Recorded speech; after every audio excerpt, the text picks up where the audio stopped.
Right, so I'm, Jonathan Tame from Jubilee Centre in Cambridge. Cambridge is known as an academic centre, but we're very much not wanting to sit in our ivory tower and think about ideas. We need to root them and connect them with what is happening on the ground. So if you get Jeff's weekly word, you will recognise what I'm about to read, because it seeks to connect our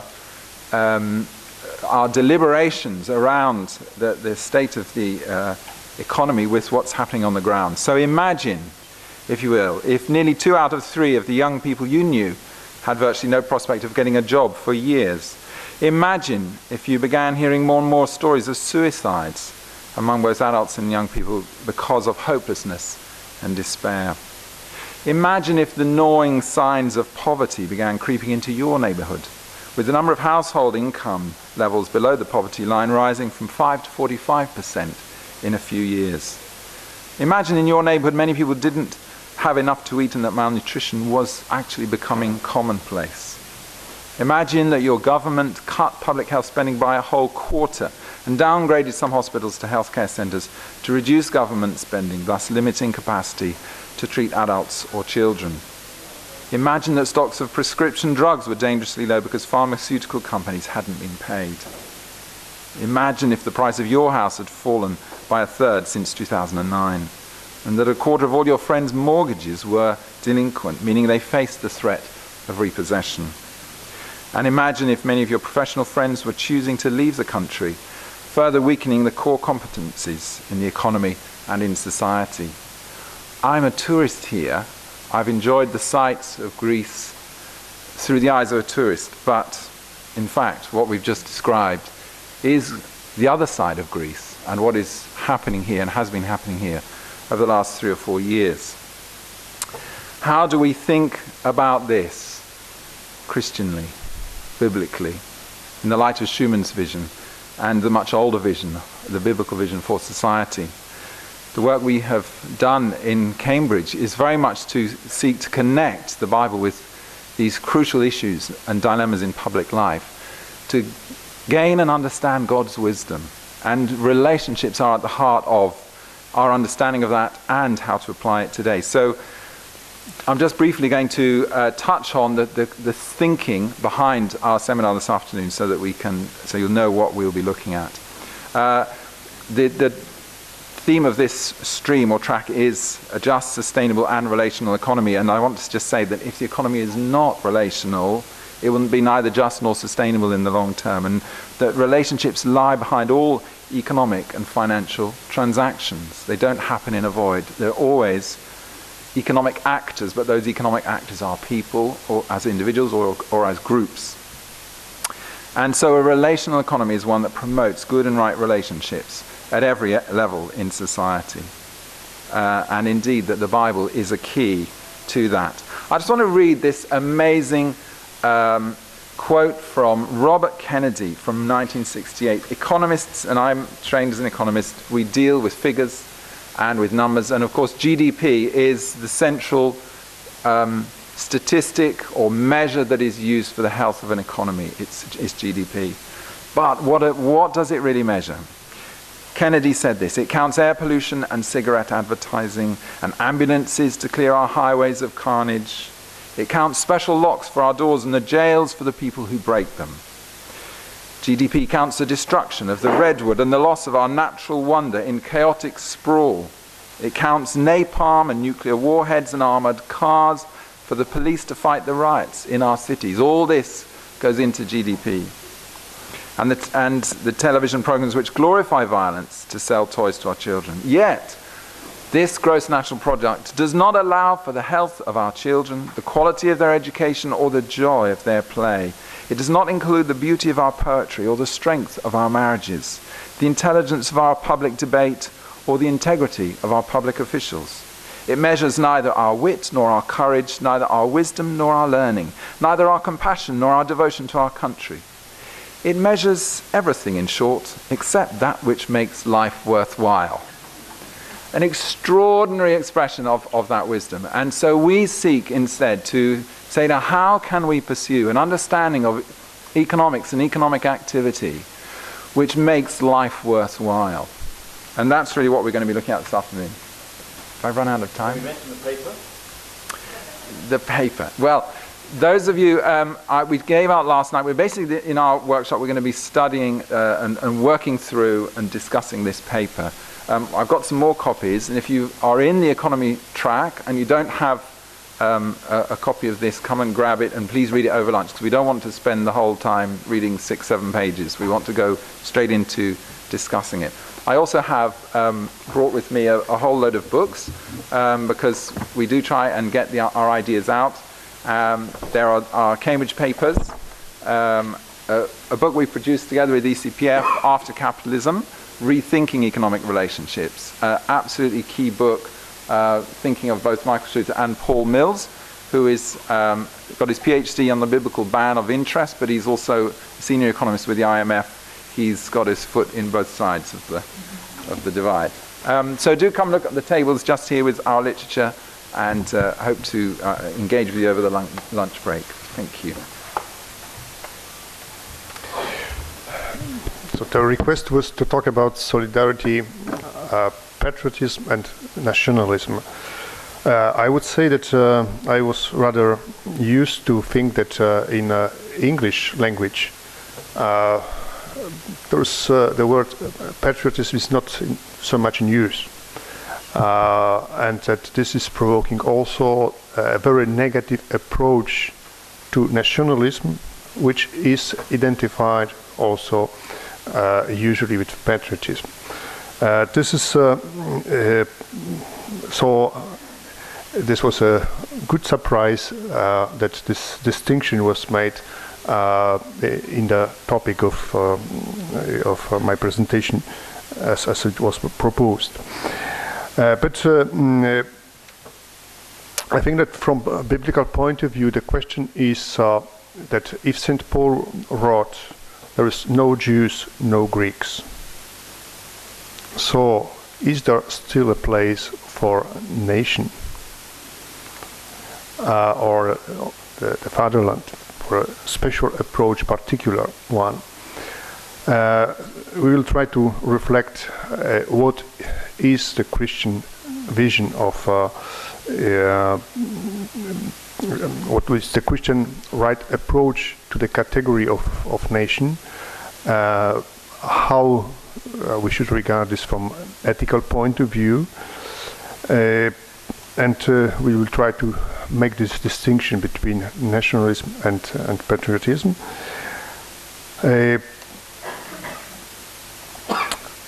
I think that one of the main categories, or coming back, if we are thinking about patriotism, so this particular community, so we can also ask if the fourth commandment, that we should particularly love our fathers, mothers, in the time when Jesus gave us the commandment that we should love each other, so everyone. So can we say that this fourth commandment is from the past, from the Old Testament, and is no more valid for Christians? This is a serious question in this sense that at least in the Catholic tradition, the approach, the value of the nation and the relationship between a person and the national community is regarded always under the fourth commandment. So that's the question. Is still this commandment valid for us or not? I think in this relationship, in the family circles, we don't have doubts. So then the question is how to transpose this thinking on the category of nation, avoiding also nationalism, which is a kind of a selfishness of a group. I would like also to stress one element concerning this solidarity issue, because there is a question of solidarity between generations. When we are talking about the rights of nations, one of the rights is the right to exist, in the sense also to have the future. The future is linked with the future generation. So if there are no people, there is no future generation, there will be no continuation also of the nation and of this special kind of love which is called patriotism. And here we enter into the issue of intergenerational solidarity, because this means that one generation should make a place for another one. A French philosopher, Rémi Braque, said that democracy is the best political system from the point of view of those who currently constitute the democratic community. If, however, prevails in the long run, it will cause the extinction of humanity. That's because, and here is referring to Alexis de Tocqueville, who said that religion trains the habit of dealing with a general view of the distant future. So, being religious people, we are thinking about our salvation. And this is influencing all our life. We are taking the choices, the decisions concerning long run. If religion is disappearing from the society, observe this Tocqueville, this means that people are used to take the decisions if they were to exist only for a single day.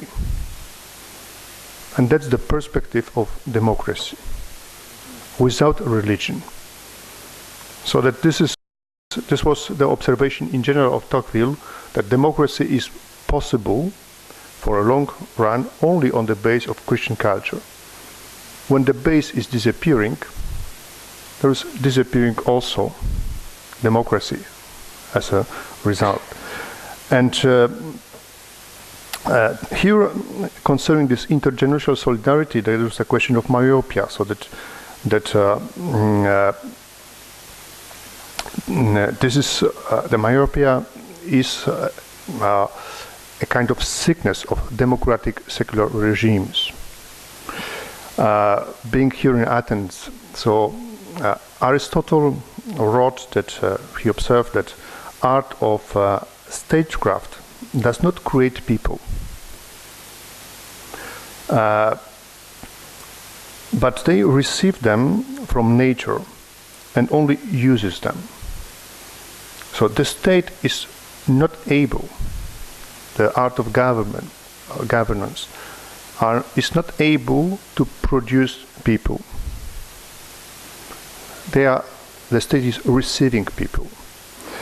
And then the politicians can create only a climate when those who would like to have children are well received. Instead of this, I think, and also this is in the context of the climate change, there is rather you can be accustomed to neo-Malthusianism arguments that there are too many people and we should limit, at least in some countries, the number of people. But here, on the one hand, the question enters the question concerning the intergenerational solidarity. On the one hand, the solidarity, what is called in a Catholic vision, that as an answer to globalization, we need a globalization of solidarity, so that we feel responsible for people all over the world. And in this very concrete context that if we would like to be patriots, so we should reflect also on the future of our nations. I will talk more in the afternoon on the future of culture, but that's why I'm stressing now here the future of people, of the population. Thank you. Thank you, Jeff. My name is Philip. I'm from India originally, but live in England, and I've lived in England for a long time. As they say, as they said in the 19th century, he has gone native. Some of you knew what that meant. Democracy is a word that is used often, but it is used in the heat of conversation, and there is often a difficulty in reflecting on it theologically and Christianly. And I think this afternoon, our hope is that we can think theologically and Christianly about democracy. But I'll briefly say a few comments now, so that if you're still deciding which track you want to be part of, you would consider the democracy track. I should say I will be leading it with Antoni Fountain and Leo as well. So, Leo von Duisburg, yeah. In the city of Athens, it is impossible to talk about democracy without the feeling that the ghosts of Plato and Aristotle are still haunting us today. Demokratia, an Athenian minor deity, was described in this way by one writer. She is everybody's mistress, and yet somehow retains her magic, even when her lover sees that her favors are being, in his light, illicitly shared with many others. Should Christians have anything to do with such a promiscuous concept? Our faith and Christian history has had an ambivalent and complicated relationship to the story of democracy. Democracy, as I said before, is an overused word that almost makes it impossible to define. There are too many meanings attached to it, and it is essentially a contested concept. The challenge for us is, how do we think theologically and Christianly about democracy? Winston Churchill said this about democracy. We've heard quite a number of the speakers already use the word democracy, have talked about democracy, but I just wanted to add a few more thoughts on that. This is what Winston Churchill, speaking in the House of Commons, said about democracy. Democracy is the worst form of government, except for all those other forms that have been tried from time to time. Churchillian wit. Of course, Abraham Lincoln said democracy is the government of the people, by the people, and for the people. And Christian theologian Niebuhr said, man's capacity for justice makes democracy possible. Man's inclination to injustice makes democracy necessary. The word, of course, if you know any Greek, comes from two Greek words, demos, referring to people, and kratos, referring to power, the power of the people. When the story of democracy is told, often the story begins, as historically I think this is accurate, in Athens. But I think what has happened in the telling of the story of democracy is that there is a connection between Bethlehem and the story of democracy. And I think that's the bit that we are interested in. How did Christianity contribute to democracy? Was it positive? And if it was positive, how do we make sure that that part of the story is also told? But like I said before, because it's such a contested concept, it's used in many different ways. There's liberal democracy, social democracy, and soon we're talking about global democracy. And therefore, it's important, I think, to know what we mean when we say democracy, or what exactly do we have in mind when we either praise the concept or condemn it. But I think it's important to also realize that there is an understanding of democracy from below. The story of decolonization in Africa and Asia is a story of democracy. What we saw with the end of communism, and now, which we see people in the Arab Spring and even in Ukraine, people wanting to live in a society that protects their freedom, that can affirm something that they believe the state is there to give them. So there are issues. Let me talk about a Christian critique and affirmation of democracy. I think we need to make a distinction between democracy as a vision and democracy as a system. And the danger is democracy as a vision can become democracy as an ideology or a creed. As Christians, we can broadly support the vision of a society that guarantees the rights of citizens, freedom, equality before law, and limited government. But democracy can become an ideology leading to the tyranny of the majority. Democracy is seen as the final stage in the political evolution of society. All nations have to make democracy the teleos for their existence. Democracy becomes a secular creed. But I do believe that we can reject that kind of democracy and still affirm, as Christians, democracy as a system, as a vision to be realized through certain institutional arrangements that protects human rights, that protects the liberty of the individual. Christians, how much time do I have, Jeff? 2 minutes. Another 2 minutes. Christians have a view that government exercises authority both from above and from below. By that I mean that we believe authority comes from God, but citizens have to give consent for that authority to be exercised. Writers like Rousseau believed that authority, political authority did not exist till there was a general will. But as Christians, we believe that God has instituted authority, but that authority to be exercised legitimately, citizens have to give consent to it or participate in the process of governance. And let me just finish with what I've called the ecology of democracy. 4 things in the ecology of democracy: a democratic constitution, a democratic government, a democratic society, and a democratic spirit. And I'll finish with this. The constitution, the highest law of the land of a country, must have a democratic trajectory. But that is not sufficient. The functioning of government also has to be democratic. The government has to be accountable and responsive to the citizens. But beyond the formal aspects of democracy, there is a need to build middle institutions in society that can operate independent of government intrusion. A society is democratic when the press or media is not controlled by the state.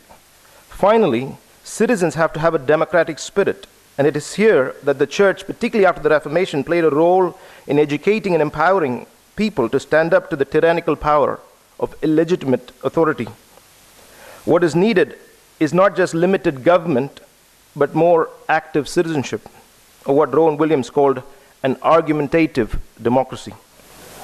Right, I'm representing here the Refugee Highway Partnership, which is a partner organization or network with World Evangelical Alliance.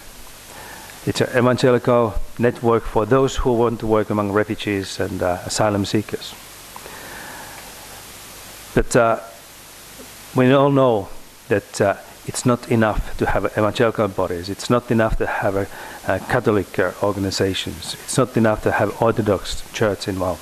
We need to be together, all together. This is too big task, too important time for us not to work together. We really need each other. Some time ago I was in Malta. I went to an open refugee center and was walking there, and suddenly there was a Somalian young man who was running after me. He had heard that I'm from Finland. He spoke fluent Finnish. And I asked him, how come? How come you be here? And he said that I've been 3 years in Finland in the school. I came first to Malta. Then I was able to get to Finland, where my uncle lives. But now, a few weeks ago, I was pushed back. I was sent back to Malta because that's where I came first. And this is what the Dublin Agreement is doing. And this was something that really hit me hard when I saw that this 17, 18 years old boy who was speaking fluent Finnish was in Malta. What's his future? Is there hope? And that's the message that we want to see, that the refugees and asylum seekers get, that there's a hope for the future. There are about 400,000 asylum seekers every year coming to Europe. That's an overwhelming number. Mother Teresa was once asked that, how do you cope with these people, dying people? Because it's a huge number. How do you cope with the pressure? And she said that, I count them, 1, 1, 1, 1. And I think that's the key. We have to see that there's a story for everyone who's coming. But also we have to be able to influence our societies, our churches, starting with the churches, our organizations, and then to go into the government level and the national level, going to the European level. And how can we influence the policy answers? So we want to look this afternoon at what are the answers. There are questions, key questions that we can look at. To start with the church the role of the church and a Christian. Do we have a role to play other than just to give a compassion and a clothing and food and all that? Is there a more important role? That's very important, but is there more for us? How do we face the challenges when we have illegal immigrants coming to our churches? And so do we report them, or do we encourage them to report that they are in the country? It's a very practical question, and I don't think we have a solid answer yet. Another thing is that what is now spreading around Europe is the church asylum. The church can protect those who are in threat of being kicked out. It's not legal, but it's respected. In many countries in Europe, it's respected that we're taking and protecting them and pushing the governments and agencies to review their case. And so that's one what we can look at. How can we do that? We need to look at the area of media. How can we influence? And yes, there's a lot what I can say. But we are not alone there. I can just read a little quote from the commissioner, the High Commissioner of the UN refugee work. What he had said a couple of years ago: faith contributes much more than many people think to the protection and well-being of refugees and other persons of concern to United Nations High Commissioner Refugees, and eventually to finding durable solutions. In most circumstances, local religious communities are the first which our people of concern turn to for protection, assistance and counseling. Faith-based organizations often enjoy higher levels of trust from the community, better access and broader local knowledge.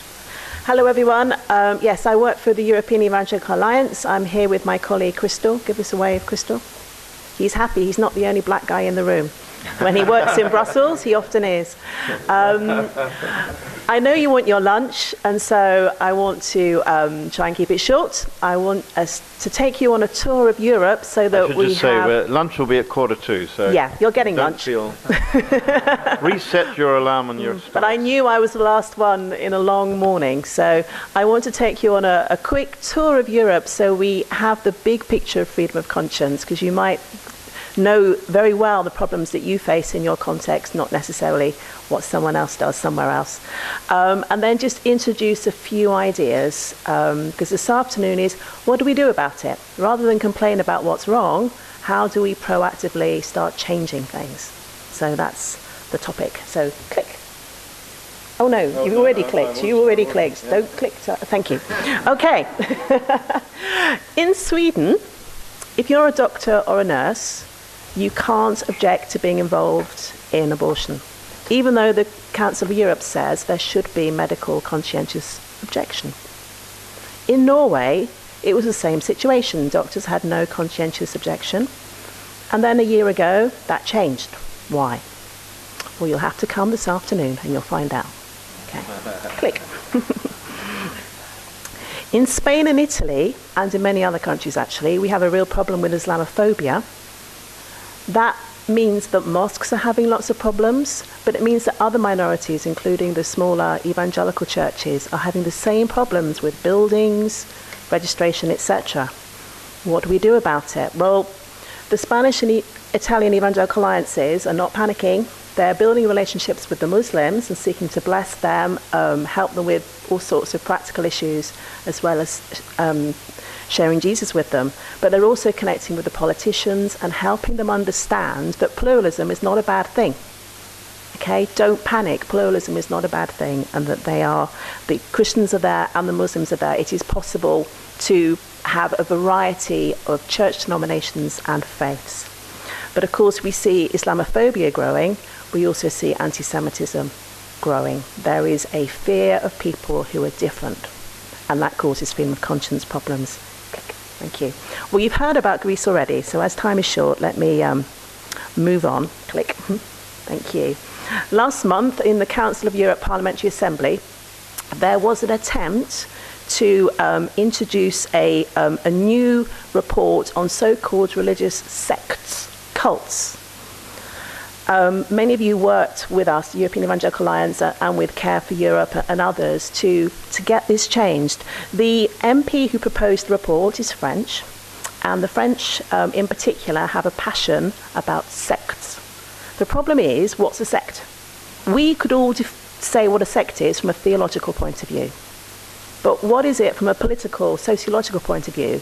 Basically, it's the group that we don't know about and we're suspicious of, we don't like them, and we want to keep a strong eye on them, and we may want to take the children away from their parents. So that's what a sect is. That's the problem with when politicians get involved with sects.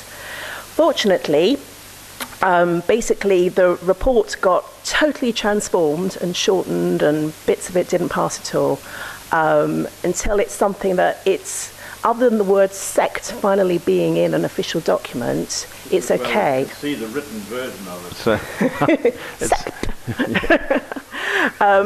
Gets a bit Cult, confusing call at it times. a cult if you prefer.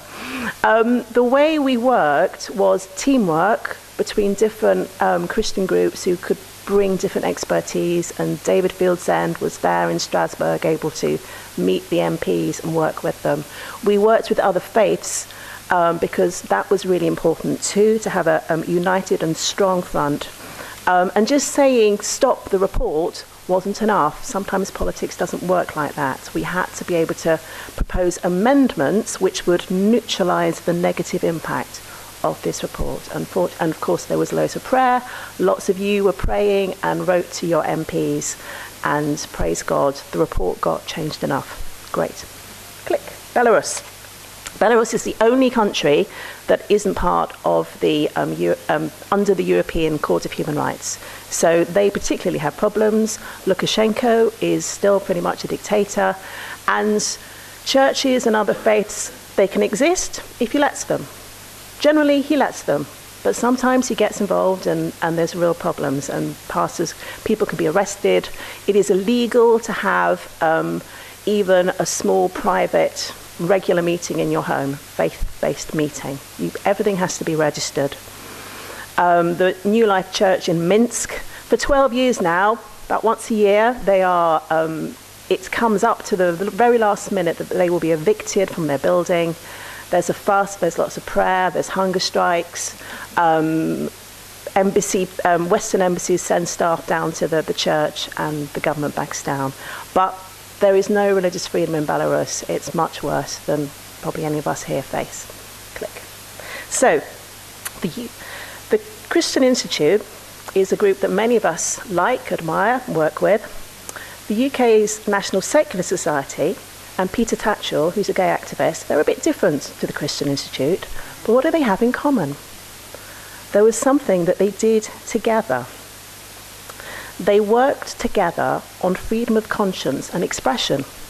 Because in the UK, using insulting words and insulting behaviour was a crime. And none of those groups thought that was a good idea, for obviously very opposite reasons, but they knew that working together was going to have power. So co-belligerence is when people who are pretty different choose to work together on a focused issue. They worked together, there were a few others as well. Click. And that's the logo of their campaign, and they won. The media and the government could not ignore the fact that a very well-known conservative Christian biblical values family organisation, and a key gay rights activist and the secularists that normally really don't like the Christian Institute all working together. So it had political power that they worked together, and that little bit of the law got dropped. Okay. Now, sorry about the not very nice photo of an animal's throat being slit. Across Europe, increasingly, the right for Jews and Muslims to ritually slaughter their animals that they will then eat is being questioned. Boy circumcision is being questioned. Now, that is a really key problem for the Jews and the Muslims. It's at the heart of their identity, particularly the circumcision, the boy circumcision. Countries are saying that animal rights are more important, or the integrity of the child's body is more important. Now, that's arguable, and those things are very important, and I think Christians should care about it. But we should all be very concerned, A, for our Muslim and Jewish friends, but B, freedom of conscience is being devalued. Someone said in Denmark, I don't understand how many animals in Denmark are affected by halal or kosher slaughter, and you're worried about their welfare, whereas there are millions and millions of pigs in Denmark that have a horrible life and a horrible death. So don't say it's about animal welfare. It's clear it's something else. So we need to be concerned that freedom of conscience is being devalued. We need to be concerned when it's others involved. And as it's devalued, it gets devalued in ways that affect us as well, which we're already seeing. Okay, thank you. Very often, especially in Western Europe, and Northwestern Europe especially, we keep clashing on the issue of gay rights. We'll hear about those two people, Gary McFarlane and Lillian Liddell. They lost their jobs over the issue of having conservative beliefs on sexual behaviour, biblical sexual behaviour being within heterosexual marriage, and they weren't allowed to express that at work, so they lost their jobs. The heart of the problem, we would say, is in the end, we don't know how to handle difference. We don't all believe the same stuff. We don't want to think or live or dress in the same ways. Governments don't know how to cope with that variety. Actually, we Christians often don't know how to cope with that variety either. Somehow we have to find a way of being able to live together and accommodate difference while still being, a harmonious, just, peaceful and sustainable society. Everyone's freedom of conscience should be respected to the maximum, and when there is a clash, we have to find a way of reasonably accommodating that. But how do we make decisions about when we will say, actually, that level of freedom of conscience we will limit? Click. Thank you. And in the end, another huge issue is that people don't understand freedom of conscience. My little sign isn't right. It says on the table, it says freedom of conscience and worship. Many governments are understanding now freedom of religion as worship. Now, freedom of worship sounds great. No, it's not. That's what happens in the privacy of your own home and on Sunday mornings. Okay?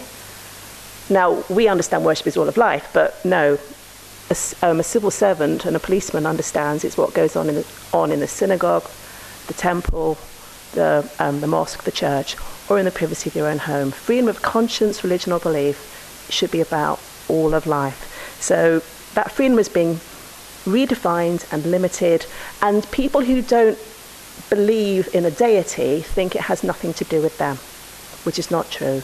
It's freedom of conscience, any belief, including the right not to believe anything, or anything religious, rather. So this afternoon, we're going to look at a bit more about the situation across Europe. What is freedom of conscience? We'll think together about how to respond to diversity, and then wise ways of what we can do to strengthen freedom of religion. Is change possible? Well, yes, I'm an optimist, but we've seen change over the years, and there's a quote there from a Greek man called Stavros Lambrinidis, who is the European Union Special Representative for Human Rights.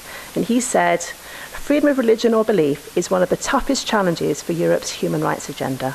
And I'm extremely thankful that people like you, so people like EEA and others, are supporting the European Union in finding the proper way of promoting it. Now, 5 years ago, the European Union generally ignored religious freedom problems around the world. We just weren't bothered. But now it's a priority. How did that happen? How was the transformation made? And we'll tell you at least part of the answer this afternoon. The bigger challenge, though, is how are we going to transform Europe's attitude towards religious freedom within Europe? It's quite easy to criticize the Iranians or the North Koreans, but what about stuff going on within Europe? How are we going to transform those attitudes in the next 5 years? That's going to be harder, which is why you need to come this afternoon and help us. We'll work together, see what we can come up with. Thank you.